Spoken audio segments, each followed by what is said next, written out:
जैसा कि हम लोग सभी जान रहे हैं, जिस लोकतंत्र के जो है विश्व के सबसे बड़ा देश भारत में हम लोग रह रहे हैं, और यह भारत में इतनी आजादी से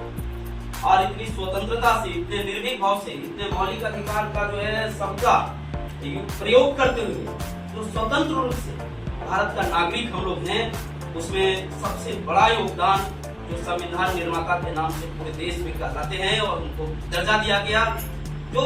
सबसे बड़ा संविधान, ऐसे बाबा साहब डॉक्टर भीमराव अम्बेडकर जी का आज जो है जन्मतिथि है। आज ही के दिन 14 अप्रैल 1891 ईस्वी को इनका जो है जन्म हुआ था। और जितना समय इनका जीवनी रहा, उस समय अवधि में देश के लिए लगातार सोचते रहे। दलित, पिछड़े, वंचित, शोषित, जितने समाज में जो है अंतिम पायदान पर खड़े व्यक्ति लोग हैं, उनके बारे में दिन रात 24 घंटा इनका जो है चिंता रहा कि समाज के अंतिम पंक्ति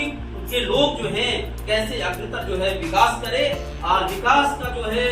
पहिया उनके घर तक पहुंच जाए। इस निमित्त जो है संविधान बनाए, जिनके निमित्त आज लोकतंत्र भारत का चल रहा है, भारत का संविधान चल रहा है। उसी अनुरूप जो है हम लोग भारत का नागरिक हैं। ऐसे मानव नहीं, महामानव का जो है आज जन्म तिथि है, और इनके आज जन्म तिथि के अवसर पर हम लोग पुष्पांजलि करके जो है इनको श्रद्धांजलि अर्पित करते हैं और भगवान से प्रार्थना करते हैं, ईश्वर से प्रार्थना करते हैं कि जहाँ भी इनकी आत्मा हो, इनकी आत्मा को जो है लगातार शांति मिलता रहे। ऐसे महामानव हमारे देश में लगातार फिर से ईश्वर से प्रार्थना करते हैं कि इनके रूप में फिर से महामानव का आगमन हो और अपने देश का जो संविधान है, हम लोग जैसे लोग हैं, हम लोग जैसे लोग आज अगर इस स्थान पे हैं जहाँ हैं, तो ये बाबा साहब का देन है। बाबा साहब के जो है बलिदान के चलते हम लोग इस स्थान पे हैं। तो निश्चित रूप से बाबा साहब के योगदान को हम लोग को भूलने की आवश्यकता नहीं है। बाबा साहब का देश जो है सर्वदिन जो है लगातार जो है, जब तक ये धरती रहेगी, भारत की धरती, तब तक बाबा साहब के नाम रहेगा।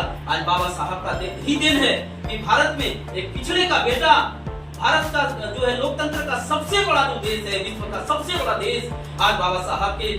संविधान के चलते भारत जैसे सबसे बड़े लोकतांत्रिक देश में गरीब घर की जो है माँ की कोख से जन्म लिए हुए बेटा, एक पिछड़े का बेटा भारत का प्रधानमंत्री नरेंद्र मोदी के रूप में सुशोभित कर रहे हैं, राष्ट्रपति द्रौपदी मुर्मू जी के रूप में सुशोभित कर रहे हैं, एक पिछड़े का बेटा उपराष्ट्रपति जगदीश धनखड़ जी के रूप में सुशोभित कर रहे हैं। ऐसे बाबा साहब भीमराव अम्बेडकर जी के संविधान के चलते ये सब संभव हुआ, और इसीलिए जो है लगातार हम लोग जैसे लोग, हमारे देश के लोग बाबा साहब को याद करते रहेंगे और याद करते हैं। बाबा साहब के चरणों में जो है आत्मा को जो है शांति हेतु हम लोग लगातार प्रार्थना करते हैं और जो है कामना करते हैं कि बाबा साहब का आत्मा जहाँ भी हो, हम लोग जो है भगवान से प्रार्थना करते हैं कि शांति मिले। इसी विचार के साथ बहुत बहुत धन्यवाद।